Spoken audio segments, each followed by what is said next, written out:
go through the car wash, and this is no joke. They have the free vacuums after, so I pull into my slot. I get out and wiping down whatever extra water's on the car.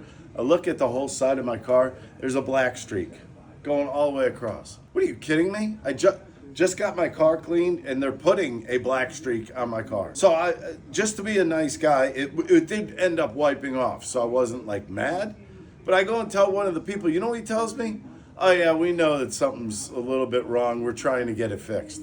Trying to get it fixed. People come there to get their car washed, not to get their car dirtied. Period.